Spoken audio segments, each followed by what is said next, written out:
dia aqui. Eu sou advogado trabalhista previdenciário João Augusto Faria, também conhecido por Guto Faria.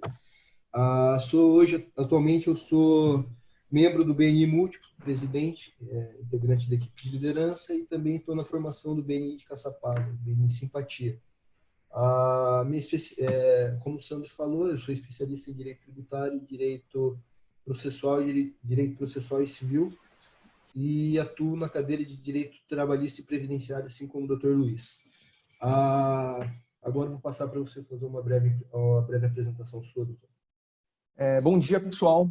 Quando fui convidado pelo Guto para falar com ele nesse webinário, nessa primeira live que a gente está falando sobre os impactos desse coronavírus na nossa legislação, no nosso ambiente de trabalho, me senti muito honrado. Guto, obrigado pelo convite. Sou membro do BNI já há 4 anos e meio, sou presidente do BNI Infinity e diretor consultor do BNI Smart. Basicamente, o que a gente está passando hoje? O Decreto Legislativo número 6 de 2020, ele reconheceu o estado de calamidade pública. Isso foi em 20 de março. Tivemos a lei número 13.979, de 6 de fevereiro, que ela versou sobre as medidas gerais para enfrentamento dessa pandemia. Quando a gente repatriou aqueles brasileiros, colocamos eles aqui isolados, e lá iniciamos o comentário sobre legislação trabalhista. Após isso, veio a MP 927. Essa MP 927 é de 22 de março. Ela versou sobre as medidas trabalhistas para enfrentamento do estado de calamidade pública. Apenas um dia após, em 23/3, veio a MP 928 de 2020 e derrubou parte da SMP 927. Aí a gente já começa a perceber a insegurança jurídica que nós passamos. Ela também fez a modificação de parte da Lei 13.979. Então, a gente tem uma lei que é colocada, de repente vem outra lei que tira, e isso vai deixando o empresário confuso e os advogados vão começar agora a prestar esse embasamento. Passou alguns dias, no dia 1º de abril, pode parecer mentira, mas não, no dia 1º de abril, até que, enfim, o governo mexeu no seu bolso.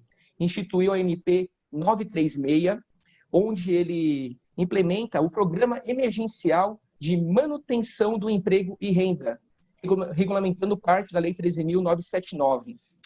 Esse é o apanhado legislativo que a gente vai estar abordando aqui hoje. Lembrando que uma medida provisória, isso que a gente está falando, MP, uma medida provisória, ela é uma norma com força de lei, editada pelo nosso presidente da República em situações de relevância e urgência. Ela tem o prazo de 60 dias, sendo prorrogado por igual período, caso não tenha sua votação sendo concluída pela Câmara e pelo Senado. Essa é a base legislativa que a gente tem. Guto, acho que a gente pode começar a falar da MP 927. É isso aí, Luiz.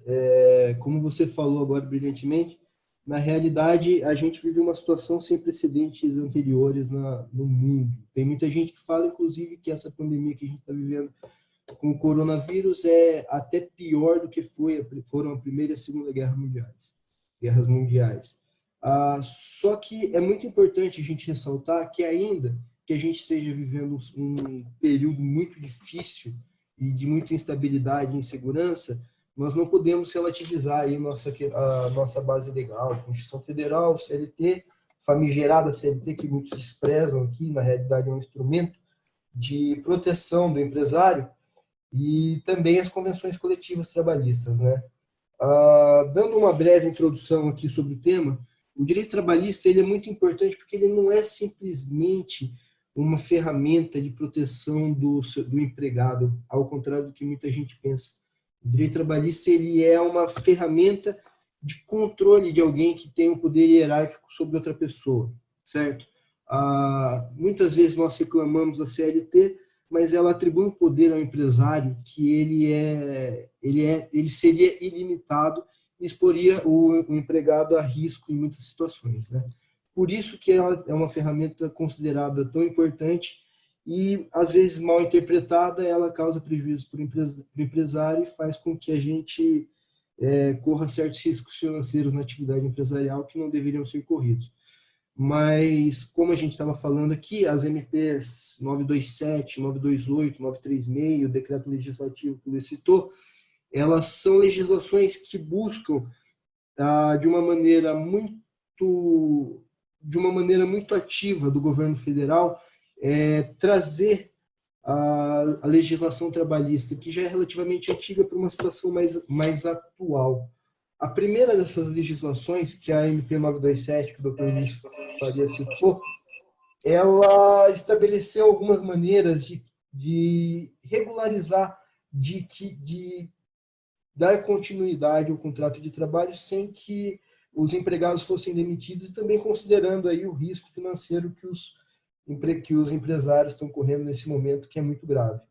A primeira medida, aqui é um trabalho relativamente singelo, porque não tem muito segredo, é realmente ler o artigo 3º da lei e seus incisos, que estabelece quais seriam as medidas a ser tomadas nesse momento. A primeira delas é o teletrabalho. É uma medida que já vem sido disseminada há algum tempo, especialmente com a reforma trabalhista, na qual o empresário ele pode, de certa maneira, respeitando alguns critérios, atribuir aos seus empregados um posto de trabalho fora da empresa. Mas é importante que aqui a gente verifique que, por exemplo, em situações de escritório de contabilidade, até escritório de advocacia, né, doutor? No nosso caso, com escritório de advocacia, a gente pode permitir que o pessoal que trabalha conosco trabalhe de suas residências ou até do lugar onde eles se sintam mais confortáveis, mas o empresário, nesse caso, ele tem que fornecer as condições de trabalho, ou seja, você precisa disponibilizar um computador para o seu empregado, para que ele possa exercer as suas atividades, você precisa prover um programa necessário, às vezes, para que ele possa também atuar. Segunda medida que a MP 927 instituiu foi a antecipação das férias, tanto individuais quanto coletivas. E aqui tem uma primeira pegadinha. As férias individuais, elas podem ser aplicadas imediatamente, mas podem durar até 30 dias, e você pode, inclusive, antecipar as férias que estão no período vencendo. O que é isso? É a férias que o seu empregado ainda não adquiriu. Você pode antecipar se você tiver interesse, respeitado o limite da lei, que é o pagamento do valor até o 5º dia útil do mês subsequente. Então, aqueles empresários que deram as férias no mês de março, logo foi promulgada a MP 927, vão ter que agora, no dia 7 de abril, pagar o salário dos seus empregados, pagar as férias, e o terço constitucional, que todos já conhecem aqui, vai ter que ser pago até o final do ano. E as férias coletivas não precisam ser dadas para a empresa de uma maneira geral. Pode ser dada a grupos de empregados e ela tem um limite de 15 dias. Uma segunda medida, que foi a mais prudente nesse momento, foi o pagamento do banco de horas. É importante ressaltar que esse banco de horas ele só pode ser dado para o empregado se houver instituída a política dentro da empresa. E, no caso, você pode também antecipar os feriados, como antecipação do banco de horas, ou ainda as horas que seu empregado não trabalhar para você pode também conceder no período de até 18 meses. É isso, né, doutor? Então, é bem interessante esse P927, ela trouxe alguns apontamentos que a gente já conseguiu começar a fazer aplicação dentro das empresas. Quando a gente terminar de falar das MPs, acho que é interessante a gente comentar de alguns casos concretos, para que não fique simplesmente falando de legislação, para trazer na prática aquilo que o membro que está assistindo, aquela pessoa que está assistindo aqui agora essa live, consiga já aplicar dentro da sua empresa. Daí, passado essa MP 927, a gente ficou pensando, o governo não vai mexer no seu bolso? O governo não vai colocar uma contrapartida, por enquanto só está nas costas do empresário? E a sociedade começou a ficar um pouco inquieta. Parece que o governo viu essa inquietação. Aquele artigo 18 que foi revogado aí na MP 927, algumas empresas, inclusive, aproveitaram isso, já está tendo processo relativo a isso. e trouxe agora mais bem redigida a MP 936, perdão. Então, a MP 936, o que ela institui? Ela criou o Programa Emergencial de Manutenção ao Emprego e Renda. Esse subsídio ele não é o mesmo aprovado ontem pelo presidente, que prevê o pagamento daquele auxílio emergencial de R$ 600 para trabalhadores de baixa renda, prejudicados pela pandemia. E esse vai ser uma outra live que a gente vai fazer um pouquinho mais para frente. Então, hoje, essa MP que a gente está tratando agora é para aqueles empregados, qualquer tipo de empregado, exceto de empresa pública, funcionário público. Esse benefício ele será coordenado pelo Ministério da Economia. Como eu falei, enfim, o governo mexeu no seu bolso, trouxe a sua cota à parte. O pagamento disso vai utilizar recursos da União e tem como base de cálculo o seguro-desemprego que o trabalhador teria direito. Para quem for empregado aqui e estiver assistindo, a nossa base hoje dessa live é mais para os empresários, mas para você saber. O empregado que recebe esse benefício não vai ter afetado o seu seguro-desemprego, não se preocupe com isso. A MP 936, basicamente, ela trouxe duas hipóteses. Quais foram? A redução do trabalho e jornada, e a segunda hipótese, a suspensão do contrato de trabalho.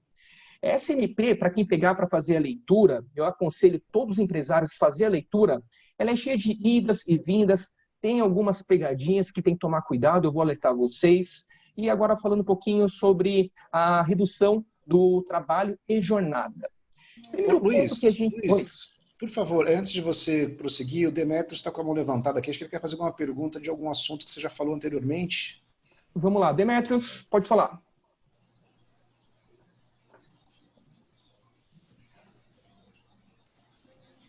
Demetrios, não está tendo retorno do seu áudio. Parabéns pelo que vocês estão fazendo, viu, meu? Obrigado mesmo, que isso é importantíssimo para nós. Uma coisa que o Guto... Eu levantei a mão porque no momento que ele tinha falado, talvez você vai explicar isso. Usar todas essas, a empresa ela pode usar todas essas, dar as férias, reduzir cargos e e suspender contratos? Como que funciona, Demetrios? Aí precisa de uma estratégia. Porque, igual, vamos supor, quando saiu a MP 927, foi no finalzinho do mês 3. E ela tem um ponto lá da MP 927 que fala que o pagamento das férias é no 5º dia útil do mês subsequente. O empresário que estava com uma assessoria lá antenada, ele aguardou esses dias para dar as férias, porque senão no 5º dia ele ia ter que pagar o salário e pagar as férias. Então ia ficar pesado no caixa. Eu dei as férias a partir do dia 1º. Pronto. Então esse empresário antenado conseguiu fazer isso. Eu dei as férias a partir do dia 1º, né? E agora saiu, mas aí que saiu, eu estou planilhando, saiu a nova MP para essa redução de cargo. Então, eu posso também cancelar essas férias, correto? Eu vou deixar essa perguntinha para o final. Vai ter um segredinho aí. Continuando aqui com a MP 936. Tem que essa MP 936 da redução de jornada. Como que é feita essa redução de jornada? O empregado ele permanece exercendo a atividade, mas com jornada reduzida. Então, a empresa continua pagando o salário de maneira proporcional. Agora, é um ponto interessante aqui, já uma dica. A lei não estipula que a jornada precisa ser diária. Então, muitos empresários estão pensando, se eu reduzir 25%, que a redução pode ser de 25%, 50% ou 70%. Se eu reduzir lá 50%, mas não vai compensar, eu tenho que continuar pagando vale transporte para ele. A lei não estipulou que a redução precisa ser da jornada diária, pode ser da jornada semanal, jornada mensal. Então, aqui você já consegue utilizar essa lei em benefício próprio. Fica essa dica que é bem interessante. E tem um ponto. O horário de almoço, para quem tiver jornada acima de 6 horas, é necessário ter 1 hora de almoço. Então, você pode pensar, dependendo da localidade onde seu funcionário mora, se utiliza ou não vale transporte, já não deixar uma jornada maior de 6 horas, para ele ter somente 15 minutos do horário de almoço. Isso é algo para se pensar também. Então, mantendo aqui na redução de jornada. Então, dessa maneira, o governo conseguiu manter os empregados trabalhando com uma redução de jornada. Então, aquelas empresas que têm necessidade de continuar funcionando, ela conseguiu ali adequar a sua demanda ao seu quadro. E como que ela é feita? É necessária a celebração de um acordo.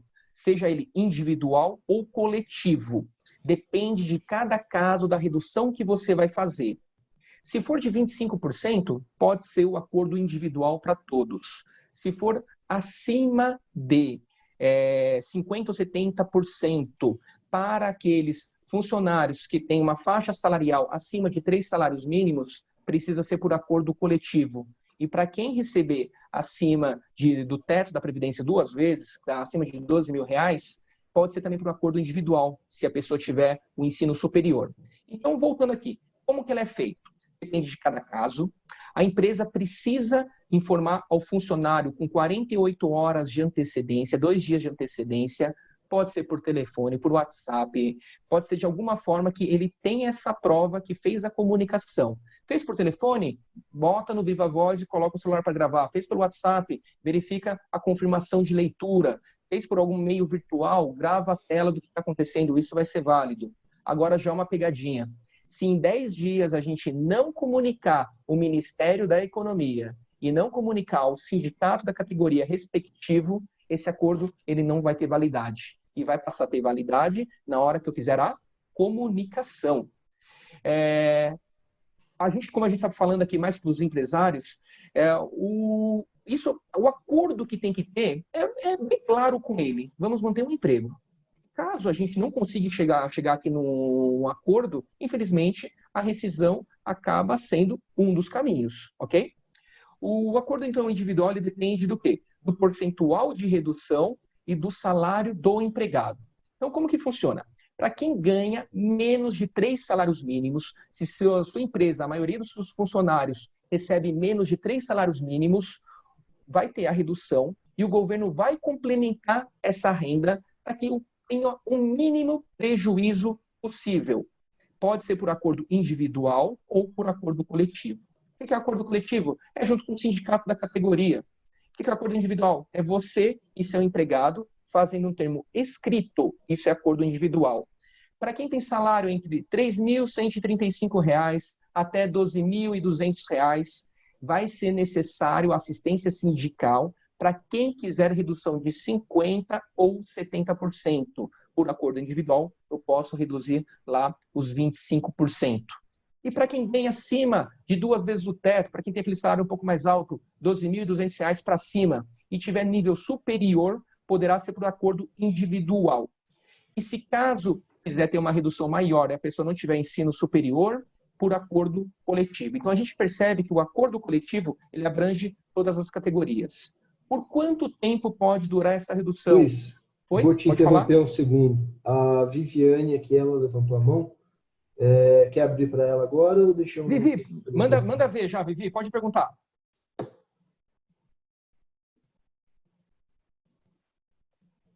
Vivi, seu áudio está bloqueado, só falar. Verifica se você entrou com áudio no seu celular, do lado, ligar dispositivo de áudio. Digita a sua dúvida, Vivi, que a gente vai responder. Agora foi. Não, Viviane, digita a dúvida que a gente não está te ouvindo. Então, Vivi, digitando a sua dúvida, eu já respondo para você.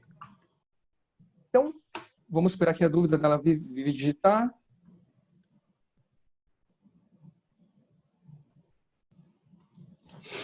Então, por quanto tempo pode durar essa redução da jornada de trabalho? Por até 90 dias. Tenho necessidade de utilizar os 90 dias? Não, não tenho necessidade. Posso utilizar o período que eu quiser. Posso utilizar misto, suspensão, depois redução? Pode fazer isso também sem problema nenhum. Lembrando sempre que a cada modificação que você fizer, prazo de 48 horas, e a comunicação para o sindicato e para o Ministério da Economia. Então, por 90 dias, e essa redução ela poderá ser encerrada se a calamidade pública acabar ou se o empregador antecipar o retorno do empregado à sua jornada normal. A segunda hipótese que a gente tem aqui. Nessa segunda hipótese tem 2 modalidades. Concurso e sem curso de qualificação. Em ambas, o que a gente tem? O valor. A empresa não vai desembolsar nada. O empregado vai receber tudo do governo com base no seu seguro-desemprego. Mas se a empresa quiser ajudar, complementar aquele seu funcionário com alguma ajuda de custo, ele pode, ela vai ter natureza indenizatória. Então, isso não vai integrar salário, não vai caracterizar nada por fora, então está tudo legalizado, você pode dar uma ajuda de custo. Mas lembrando, se a sua empresa tiver faturamento superior a 4,8 milhões, a ajuda compensatória é obrigatória e terá valor de 1/3 do salário do empregado.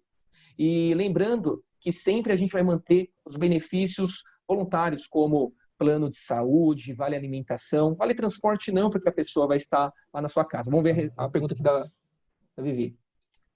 Quanto tempo, eis a questão, quando o governo começa a pagar a complementação do salário? Elias, essa é a grande dúvida. Ainda não veio essa regulamentação. Nos grupos que eu estou participando aqui de advogados, juízes, vou ter até um comentário que eu vou fazer aqui no finalzinho. A gente está com o cabelo em pé. Por quê?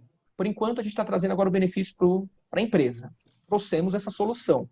Mas agora o empregado vai estar na incerteza, porque efetivamente ele não sabe como, quando ele vai estar recebendo isso. Pela nossa prática em si, vai ser na conta que já é depositado lá o fundo de garantia, que lá vai estar aplicado. Se é para empregado doméstico, sim, vale para todos os tipos de empregados. Olha que interessante, a MP 927, ela restringiu efetivamente quais empregados poderia aplicar. A MP 936, ela abriu para todos e apenas disse qual que não poderia. Então, a MP 936 vale para todos os empregados sem problema nenhum. E como que é feita essa suspensão? Também da mesma maneira da redução. É celebrado por acordo individual ou coletivo, depende do caso. A empresa também tem que informar ao Ministério da Economia no prazo de 10 dias, bem como ao sindicato da categoria respectiva. O acordo individual ele só pode ser feito com empregado que ganha até R$ 3.135, ou para empregado que receba acima de R$ 12.200 e que tenha um nível superior.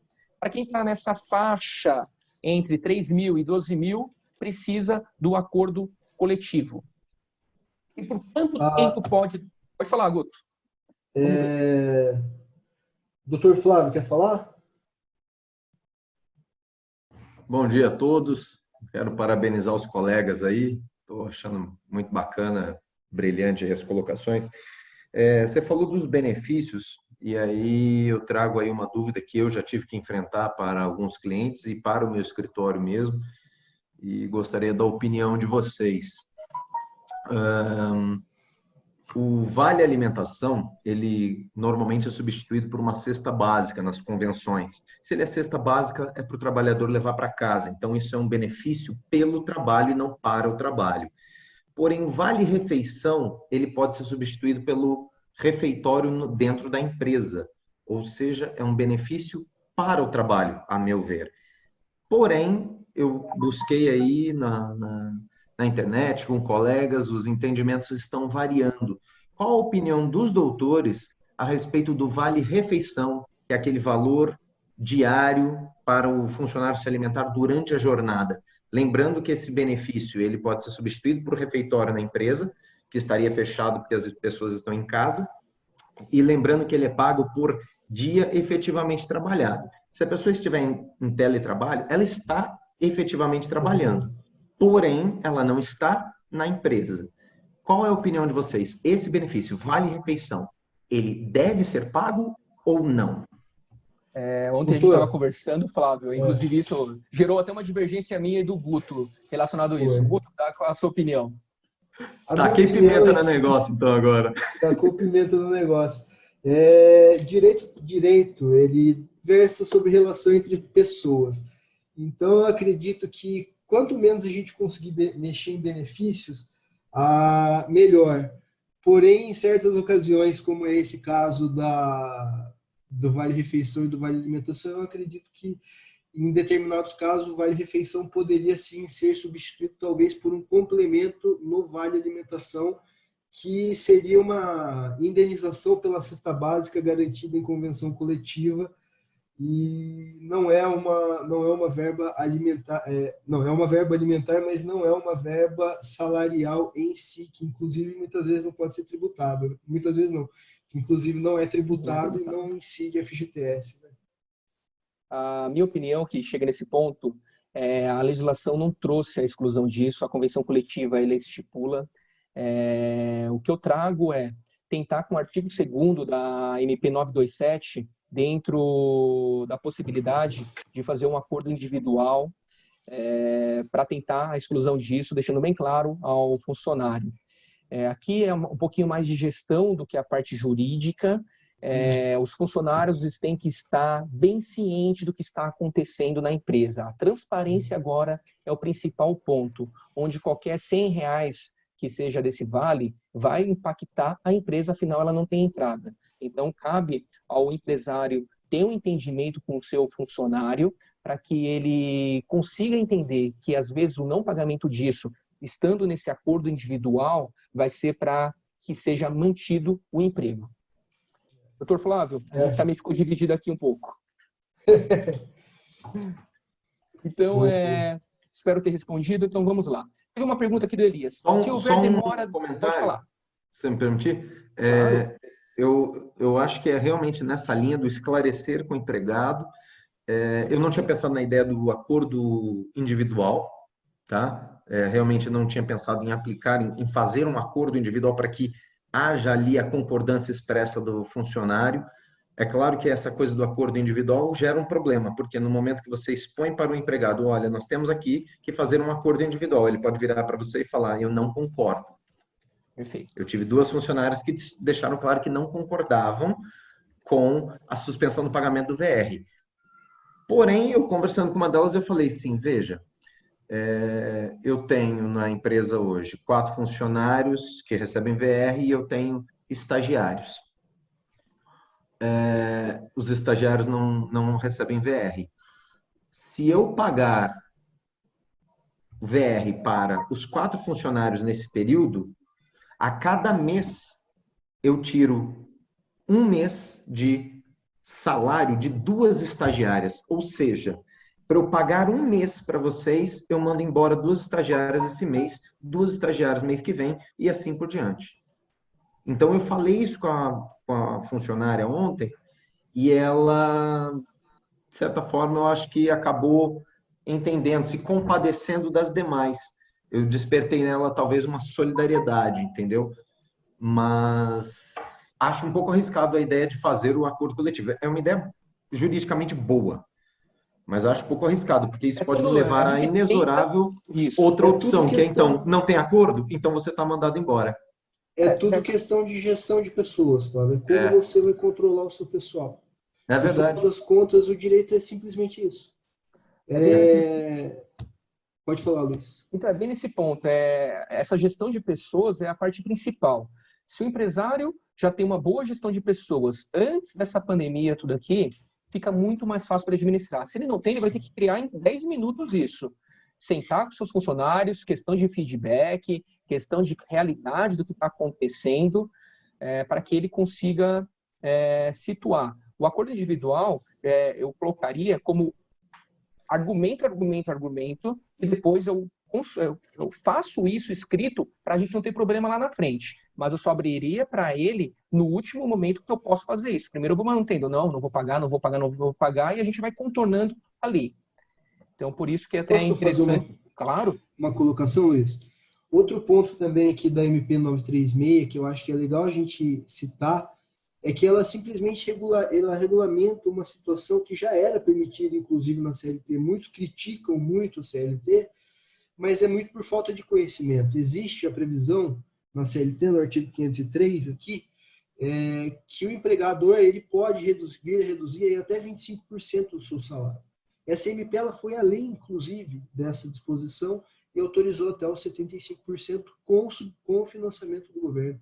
Então, foi realmente está sendo uma medida muito positiva e mostra, inclusive, há alguns opositores, outros que falam a favor, mostra também um perfil muito proativo do atual governo federal, né?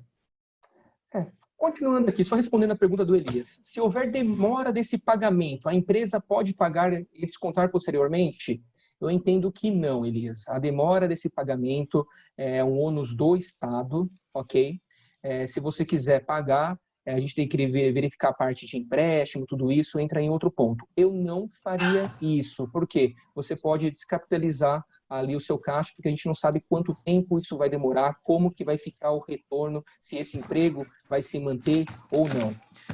Continuando aqui, se a gente escolher a modalidade curso, a empresa pode colocar o empregado lá na sua casa, suspender o contrato de trabalho, e aqui tem uma modificação.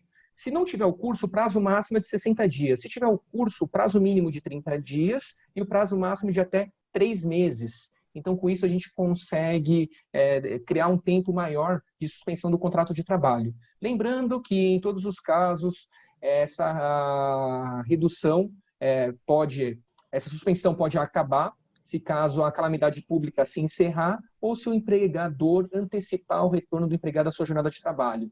Lembrando que tem uma estabilidade. O período que tiver suspenso esse contrato vai ter estabilidade por tempo posterior. Isso foi um apanhado que eu tive aqui da MP 936. Agora eu vou passar a minha opinião pessoal a respeito dessa norma.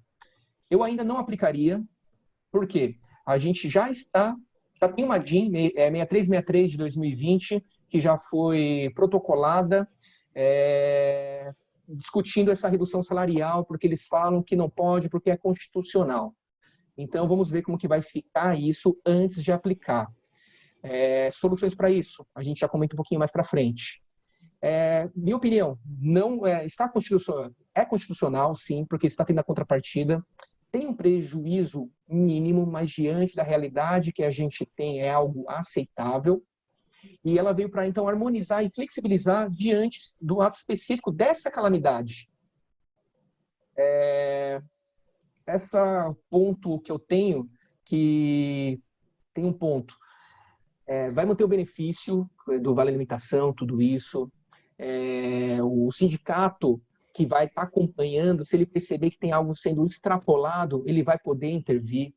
Então, por isso que eu vejo que a constitucionalidade existe, porque o sindicato ele vai estar participando também dessa relação. Não é simplesmente que a empresa vai colocar, empregado, aceite isso e ponto final. Então, o sindicato vai estar participando e ele vai poder tomar medidas caso ele não queira ratificar essa base aqui do acordo. Ok? Sobre as pegadinhas que eu falei, não precisa ter o recolhimento previdenciário se tiver a suspensão do contrato de trabalho. O recolhimento vai ser de 100% se caso for nulo esse acordo feito. Por que ele poderá ser nulo? Vício de vontade do empregado, se o empregado pensou que se manifestou, mas não se manifestou, o empregador não tiver certeza, ou não fizer comunicação para o sindicato, ou não fizer a comunicação para o Ministério da Economia. Como que vai ser essa comunicação ao Ministério da Economia? Ainda não sabemos. Ainda não sabemos como vai ser, está dependendo de regulamentação, ok? É isso que eu tinha para passar aqui da MP 936, de maneira resumida, uma visão, um enfoque para o empresário. Como eu falei, quem for empregado, se estiver assistindo, quer saber o quanto que vai receber, uma base do seguro-desemprego, tudo isso, a gente vai fazer uma nova live falando a respeito. Guto, tem algum caso que você já fez aplicação? Teve um caso que eu trabalhei com uma comerciante aí de São José dos Campos, inclusive, é uma querida parceira do Beni. Ela no primeiro dia da edição da MP 927, ela já me consultou acerca da possibilidade do treinamento, de colocar o empregado no período de treinamento, e ela tomou a medida na mesma data. Então, ela foi um pouco ansiosa em relação a essa questão da suspensão do contrato de trabalho, porém, no dia seguinte, já houve a revogação do mesmo artigo que autorizava a suspensão do contrato de trabalho e foi regulamentado agora pela MP 936. Então, graças a esse acompanhamento próximo que eu tenho com essa comerciante, eu consegui dar um feedback para ela o quanto antes, para que a gente pudesse readequar as condições nas quais ela colocou os empregados dela na oportunidade. Foram 2 empregados, era uma empresa relativamente pequena, mas foi uma empresa muito inovador em relação a essa questão toda aí dessa instabilidade jurídica que a gente está vivendo. O meu ponto de vista acerca dessa MP 936 é que ela realmente é constitucional. Nós vivemos um Estado que não houve, como eu falei no começo da nossa conversa aqui, não houve precedente anterior histórico. Então, tudo que acontecer agora vai ser objeto de discussão no futuro, e a partir do momento que a sociedade ela voltar a se estabilizar, essas dúvidas vão ser sanadas, mas acredito que isso será levado muito em consideração no momento de debates judiciais ou solução de conflitos e litígios no judiciário. Como o Dr. Flávio pôs aqui no chat, que estamos vivendo um estado de exceção. Sim, estamos pela calamidade pública atual, né? Tem uma pergunta aqui do Dr. Flávio, eu só vou responder ela aqui, sobre o período de suspensão. O que a gente tem aqui? Se for sem o curso de programa de qualificação profissional, for simplesmente a suspensão para o empregado ficar em casa, o prazo máximo é de 60 dias, que poderá ser fracionado por até 2 períodos de 30 dias. Se a empresa fornecer um curso ou programa de qualificação profissional, do que trata aquele artigo 476, lendo aqui específico um artigo, ele poderá ser oferecido pelo empregador na modalidade não presencial e terá duração não inferior a 1 mês e nem superior a 3 meses. Então, que tipo de curso pode ser esse? Então, a gente contrata uma empresa de planejamento, uma empresa de RH e fornece um treinamento para a nossa equipe. Se a gente tem uma empresa efetiva de manutenção, então a gente vai lá, contrata algum treinamento específico disso. Então, acho que agora tem um nicho de mercado para quem fornece treinamentos, criar treinamentos específicos para determinado tipo de empresas, para que você faça a venda desse treinamento, para que ajude essa empresa a ter um período de 3 meses de suspensão, porque ela só vai poder suspender durante 3 meses se efetivamente tiver esse curso. O empregado, ele tem a obrigação de fazer esse treinamento. Eu tive mais um caso também em relação... acho que a gente respondeu a sua dúvida, não respondeu, Flávio? Tem uma pergunta aqui, Guto, quer responder? Qual pergunta? Está no bate-papo. Doutor Guto, como ficam as questões de empresa que ainda não tem contrato formal com o empregador e também em caso de estagiários? É uma boa pergunta, obrigado pela pergunta, Edson.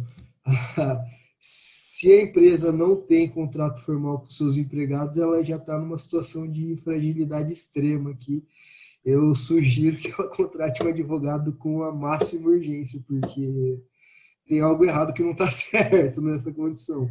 E os contratos de estágio, eles não são contratos de trabalho, eles são contratos regidos por uma legislação especial. Eles se assemelham muito com a questão do contrato de trabalho, mas eles são contratos de aprendizagem. Então, tecnicamente, eles não ficariam suspensos pelos benefícios das MPs 927 e 936. Eu espero ter respondido sua pergunta, Edson. A gente tem algumas... Só um pouquinho, Luiz, desculpa. A gente tem algumas pessoas aqui também com a mãozinha aqui para fazer a pergunta por telefone. O Dr. Rodrigo Sveibel estava com a mão levantada, baixou, foi respondido já. Rodrigo, você quer fazer sua pergunta ao vivo, por favor? Obrigado, Sandro. Estão ouvindo bem aí? Estão ouvindo, pode. Muito obrigado pela presença, doutor. Tudo bem, doutores? Primeiro, parabéns aí pela explanação, dúvidas bem esclarecidas aí. Eu também sou advogado, atuo na área empresarial, então imagina só como que estão os clientes hoje, ontem, né? Eles estão querendo resolver tudo de uma vez. Eu ia fazer a pergunta em relação à comunicação com o Ministério da Economia, que o doutor Luiz Farias já falou que não tem a regulamentação. Aí surge uma dúvida que eu acho que a maioria dos contadores também estão com essas dúvidas, né? Ok, o cliente está desesperado para tomar uma providência. Fizemos a suspensão do contrato de trabalho, porém não temos o meio de comunicação com o Ministério da Economia. Extrapolou os 10 dias. E aí, o que vocês acham? Apesar de ter comunicado o sindicato. Meu ponto de vista, doutor, se não foi regulamentado, não pode ser tido como nula ali a base do acordo. Então, a boa-fé existiu, a comunicação ao empregado existiu, ao sindicato existiu. Então, nesse ponto, eu entendo que vai valer ali a comunicação depois que for regulamentado. Mas, pelo que a gente está acompanhando, vai sair sim como que vai ser feita a comunicação. A grande problemática vai ser o recebimento desses valores, porque vai coincidir com a MP 937, que acabou de sair, vai coincidir com tudo isso. Estou preocupado realmente para os trabalhadores como que vai ficar. Entendi. Agradeço. Obrigado, doutor. Parabéns aí mais uma vez. Obrigado, Sandro. Obrigado, Rodrigo, pela participação. Sandro, então, tem mais uma aqui que eu... tinha levantado o braço, mas ele não conseguiu ter levantado aqui no sistema. José. O Zequinha. Oi, é o Zequinha. Bom dia a todos aí. Uma dúvida aí que o doutor estava falando agora há pouco, sobre o funcionário, ele foi afastado e está lá fazendo um curso. Tá? Eu não entendi direito. Durante esse período que ele está afastado, a empresa ainda tem que pagar o salário dele, mesmo ele estando lá fazendo um curso? Como que fica, José? Quem vai pagar o benefício que ele vai estar recebendo vai ser o governo. A empresa, se quiser, poderá ajudar com uma ajuda de custo, que vai ter natureza indenizatória. Então, pode pagar um pouquinho lá para ele, não vai ser salário, mas quem vai pagar vai ser o governo. Mas o salário dele, então, está suspenso. Suspenso. E os encargos? E os encargos? Todos os encargos suspensos, não tem custo nenhum. É suspenso. O que é suspensão do contrato de trabalho? Sem salário e não conta tempo de serviço. Guto, complementa. Importante falar também que essa bolsa, esse auxílio que no caso o empresário vai dar para o seu empregado, por ser de natureza indenizatória, ela também não existe recolhimento de tributos em cima desses valores. Então, a previdência social que você teria que pagar, a questão da FGTS também, que inclusive está diferido, as competências de março, abril e maio, que seriam pagas em abril, maio e junho, foram diferidas. Você pode fazer o pagamento em até 6 meses, sem a incidência de correção monetária, juros e multa. Então, essa bolsa que você ajudaria seus empregados, você não precisa recolher os encargos trabalhistas, tá, Zequinha? Acho que era essa a sua dúvida, né? E a gente tem realmente essa dúvida mesmo. Essa dúvida que eu não entendi direito, se ia ter que recolher, se não ia ter, se estava suspenso, férias, essas coisas, nada engloba nesse meio. Nada engloba. Isso, nada. Muito obrigado. Temos o José Ayrton também que fazer uma pergunta, e depois eu tenho um caso prático sobre as férias também para citar. José, por favor. Olá, tudo bem? Muito bom dia. Agradeço aí de antemão a iniciativa, Lab Fantástico, o Dr. Luiz, o Guto, o MB, ao BNI, ao Sandro. Muito obrigado, viu? Está sendo muito esclarecedor. A minha dúvida é o seguinte, como todo empreendedor, a gente fica tendo vários insights. Acabei de ter um agora, e eu conheço equipes de treinamento e queria até fazer uma parceria com eles. Vocês têm alguma coisa relacionada, quantidade de horas, quantidade de dias para treinamentos? No meu caso, por exemplo, é uma escola, berçária, educação infantil, bilíngue. Então, eu posso dar os cursos de inglês para os professores, posso trabalhar um pouco da parte de como eles trabalharem com plataforma, com aplicativos, etc. Mas quanto tempo a relação? Digamos que eu faça aí uma redução, sei lá, 20 dias, 30 dias, a proporção, aproximado. A lei não trouxe essa regulamentação. É algo que eu penso. Temos uma faculdade, se a gente entra lá 8 horas da manhã, sai 11 horas. Então, a gente tem lá as suas 3 horas de estudo. Não adianta a gente querer falar que a gente vai dar um curso de qualificação durante as 8 horas de jornada, porque a pessoa não consegue adquirir aquele conteúdo. Então, a lei não trazendo essa regulamentação, a gente fica um pouco nesse vácuo. O que eu teria? Pelo menos uma horinha ali, algo que fosse um curso substancial que a gente tivesse, mas a lei não trouxe essa regulamentação, José. Entendi. Então, estamos de mãos atadas por enquanto. Não posso estipular, por exemplo, uma horinha para os meus funcionários por dia? É tudo questão de bom senso e de como você vai gerir sua equipe, José. Direito trabalhista, ele é um direito, é uma vertente do direito público, em certa medida, também com uma parte do direito privado, mas ele é disponível em parte. Então, vai da negociação que você tiver e da relação que você tiver com seus colaboradores. Essa é a principal parte. Sobre a questão que o Dr. Luiz falou, eu concordo com ele, é tudo questão de, literalmente, bom senso, de como você vai lidar com isso. Não adianta você querer, você não pode ser exigido de prestar um curso de 3 horas, vamos colocar aí, um curso universitário da 36 horas semanais. Eu acho que seria um exagero a gente pensar em algo nesse padrão, entendeu? Flávio Esteves. Muito obrigado. Imagina. Com relação ao curso, eu mandei agora há pouco no chat aqui, mas acho que vocês não viram, a pergunta a respeito da questão da qualificação ser um curso só, durante 30 dias, ou vários pequenos cursos, mais ou menos na linha do que o Ailton falou. Porque, por exemplo, eu posso querer dar um treinamento para os meus funcionários de inglês e também um treinamento sobre, sei lá, enfim,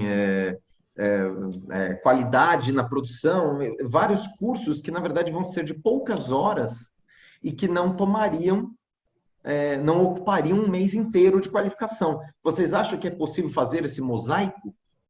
O que eu vejo, é possível sim um mosaico, mas a gente não pode não ter um dia sem curso. Então, eu prefiro o fracionamento, porque lá está falando que é necessário ter a aplicação do curso. Então, a gente pega um curso de inglês, que daí é algo que leva mais tempo. Aí, tranquilo, a gente pelo menos está dando algum curso de qualificação para ele efetiva. Porque o que diz aqui, o artigo 17, durante o estado de calamidade, do que trata o artigo 1º da lei da MP 928, a MP 938, 936, perdão, o curso ou o programa de qualificação profissional do que trata o artigo 476A da CLT. Na hora que a gente remete para a CLT, ela também é omissa nesse ponto. Então, ou é um programa de qualificação profissional efetiva dentro da área da pessoa, ou é um curso de qualificação profissional genérico, que pode ser o curso de inglês, algum curso específico, esse que está sendo fornecido, gestão. Eu sou também empreendedor, gosto de ser gestor, eu faria um curso específico que fosse qualificar o funcionário para o cargo que ele exerce. Pelo menos a gente está preparando o nosso funcionário, preparando a nossa equipe. Com certeza. Eu entendo que a qualificação tem que ser específica para o trabalho. Até, por exemplo, o Ailton deu o exemplo de curso de inglês, eu acho que é super válido para o negócio dele, já que é uma escola bilíngue. Se eu der curso de inglês para os meus funcionários, eu acho que é uma enganação, porque, na verdade, o escritório não utiliza desse conhecimento. A não ser, claro, que a gente estivesse fazendo uma qualificação para atender algum cliente de forma bilíngue, né? A gente nunca sabe as necessidades da empresa. Eu acho que qualquer curso seria viável, mas com certeza, assim, vou dar um exemplo meio extremo, a gente para que nós precisaríamos, por exemplo, de uma advogada no escritório de advocacia que também fizesse as unhas, entendeu? É questão realmente de adequar, eu acredito, mas é sempre a questão de gerenciar a sua equipe com bom senso, Flávio. Eu acho que esse é o principal ponto do direito trabalhista. Acho que um ponto que a gente também tem aqui, Guto, é a parte jurídica da empresa, ela está andando lado a lado com o empresário um período maior de tempo. Eu tenho um cliente que está aqui na sala, ele é gestor de uma empresa, e é algo que, quando começou isso daqui, a gente já se ligou quase no mesmo minuto. E a gente já sabia a realidade, eu já sabia como ele gostava de tratar os funcionários, eu já conhecia a equipe, eu já conhecia qual que era a cultura da empresa, eu já sabia das dificuldades que ele tinha no colégio dele. Então, hoje, fica mais fácil para que eu consiga assessorá-lo diante da SMP que saiu. Vamos supor, esse colégio que eu faço o jurídico, o que nós fizemos lá? Primeiro, a gente colocou todo mundo para home office, e tem agora a questão dos professores, que o sindicato não favoreceu a gente nas negociações para os funcionários, somente para os professores. Para os professores eu não tenho a preocupação, porque efetivamente vai ter depois o cumprimento das horas de período de férias, que vai ter que ter o cumprimento do calendário escolar. E para os outros funcionários, o que eu faço? Então, a gente criou primeiro uma estratégia, às vezes já colocar para o home office, porque a escola precisava continuar funcionando, no envio de matérias, cobrança de boletos, a gestão ali de pessoas. Funcionários que efetivamente trabalhavam lá na limpeza, já demos período de férias. Daí agora, a pergunta que foi feita pelo Demétrio, se não me engano. O período de férias pode ser suspendido diante disso? A resposta que eu tenho é não.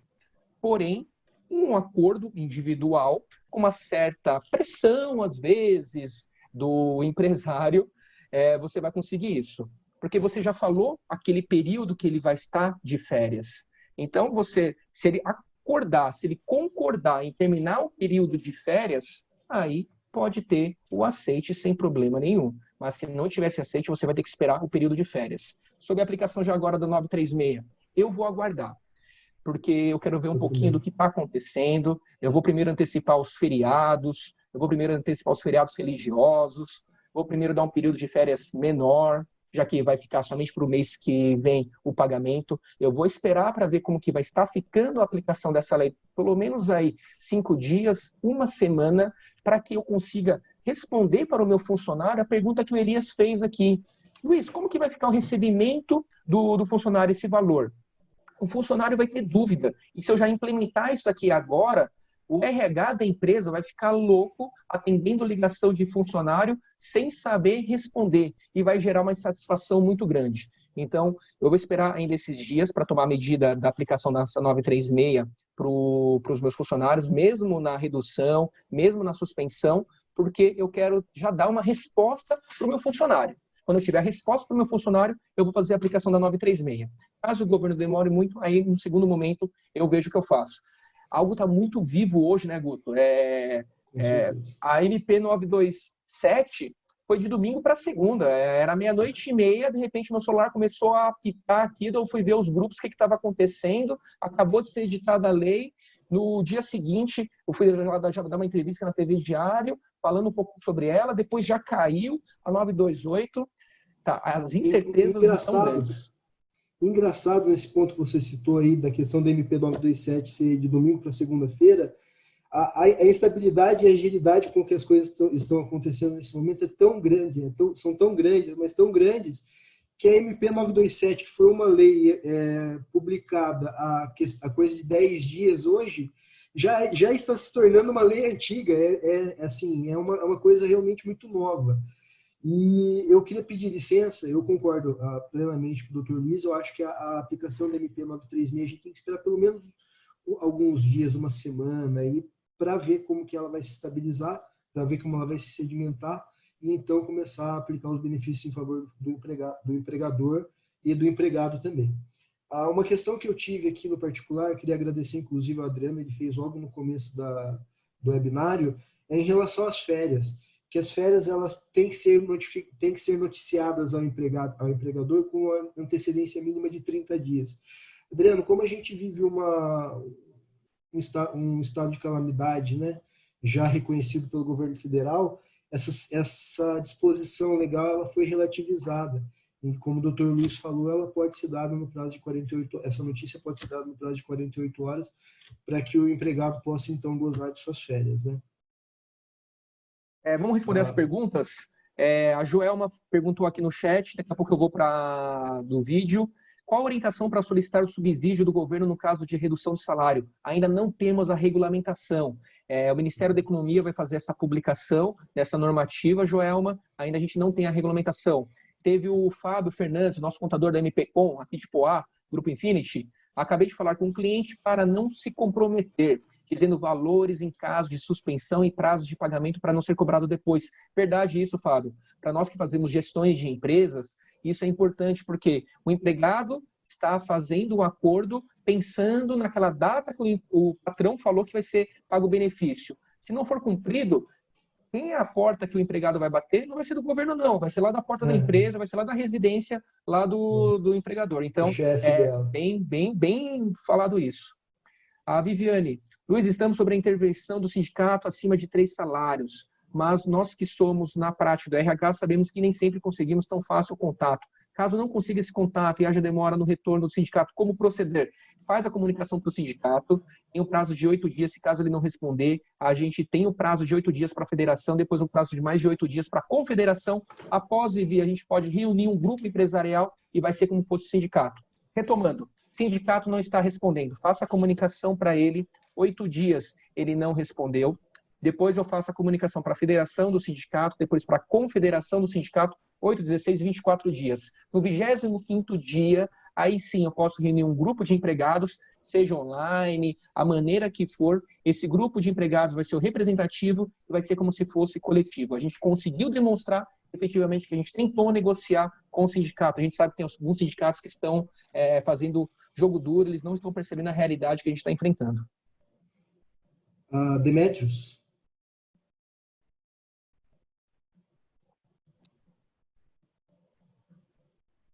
Demetrios, estamos sem retorno do seu áudio.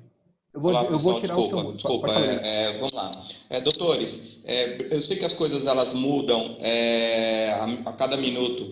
Essa sua pergunta, doutor Luiz, que eu perguntei sobre cancelar as férias, me permite se eu coloque aqui no chat um link direto aqui para o site da Globo News, onde ele faz essas várias perguntas e respostas, né? Me permite? Posso colocar? Pode colocar, mas acho que não dá para a gente clicar no link. Ok, não, é só para todos também, que tem várias respostas dessas suas perguntas. Mas uma, ela está dizendo assim, quem já demitiu ou deu férias, pode reverter?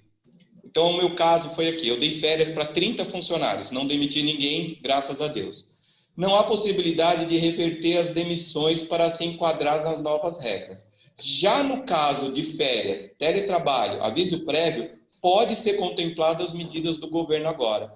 Então, está indo contra o que você disse que não pode cancelar as férias. O que está assim, pode de encontro à aplicação, porém as férias foram concedidas. As férias sendo concedidas, o meu entendimento que eu tenho você não tem como suspender ali as férias, porque elas já foram concedidas para aquele período. Vamos lá. Recebi uma mensagem aqui no particular, infelizmente o nosso webinário está chegando ao final. Isso aqui tem que continuar, né? Sei que as perguntas aqui são inúmeras, mas eu acho que é a hora da gente fazer o nosso encerramento. Eu queria... Antes de você encerrar, Guto, eu vou deixar vocês encerrarem hoje, mas eu queria já deixar aqui sinalizado para os nossos participantes, né, desse webinário, que a gente vai definir uma outra data, né, para vocês voltarem, né, o que a gente tinha combinado, para continuar esse tema e com as atualizações tão constantes, né, é importante que a gente tenha aí uma regularidade desse tema. Tá? Eu queria agradecer a vocês dois pela disponibilidade, pela parceria, agradecer também a todos os participantes, e eu vou deixar, então, a última palavra para vocês, aí, o último recado. Abraço a todos, muito obrigado. Eu só tenho a agradecer a todos pela confiança. Foi um prazer imenso poder estar aqui com vocês. Eu queria agradecer especialmente ao Dr. Luiz Farias. Muito obrigado aí pela parceria, tamo junto. E vamos para cima, que junto a gente é mais forte. Estou à disposição no WhatsApp, pelo Zoom, todos os empresários que tiverem alguma dúvida e precisarem da consultoria, eu estou aqui à disposição 24/7, tá bom? Muito obrigado a todos novamente e obrigado também ao Sandro e a todos que participaram aqui tão ativamente desse webinar. Doutor Luiz. Pessoal, muito obrigado. Quem ainda ficou com dúvida, o Rodrigo e a Joelma, eu vou deixar meu Instagram aqui no chat, Luiz Farias ADV. Pode me mandar lá o direct, que eu vou responder para vocês essa dúvida. Guto, obrigado pelo convite. A gente conversou bastante. Vamos já continuar com essas atualizações para vocês. Eu peço que vocês sejam agentes replicadores dessas informações. Então, aqui todo mundo é formador de opinião dentro dos nossos grupos, dentro das nossas empresas. Converse com os empresários que, nesse momento, não saia aplicando sem um apoio jurídico, que seja específico trabalhista, porque ele vai sentir o cheiro lá da sua empresa, ele vai conhecer. Nesse momento, o advogado passou a ser um ponto necessário. Eu sei que muitos de vocês não gostam da gente, porém, agora é um mal necessário. Estou de portas abertas. Portas abertas não, nesse momento a gente não pode. Telefone aberto para receber suas ligações e pelo direct lá do Instagram para tirar algumas dúvidas de vocês. Muito obrigado. Na próxima a gente divulga e repassa para todos vocês. Sandro, muito obrigado aí pela disponibilidade e pelo apoio.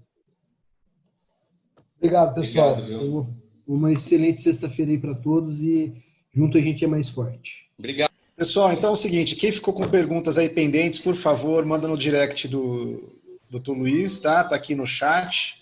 Pega rapidinho lá. Vou encerrar então a sessão aqui, tá bom? A sessão do webinar, né? A gente não está aqui na corte, né? Obrigado. Mas obrigado a todos pela participação, um bom dia. E lembrando que hoje às 18h30 a gente tem o Gustavo Issal, que é agente de investimento da XP, tá? Às 18h30, passando orientações para nós de como que a gente tem que agir com relação aos nossos investimentos nesse momento que a gente está passando. Então, um tema bastante relevante, né? Como é que a gente vai encarar aí os nossos investimentos em face à situação que a gente está passando, tá bom? Então, hoje, 18h30, quem não fez inscrição ainda, vai lá na nossa página no Facebook, tá? BNI Regional Leste Paulista, faz sua inscrição, evento gratuito, encontro vocês 18h30 de novo aqui. Um abraço a todos, tenham um bom dia.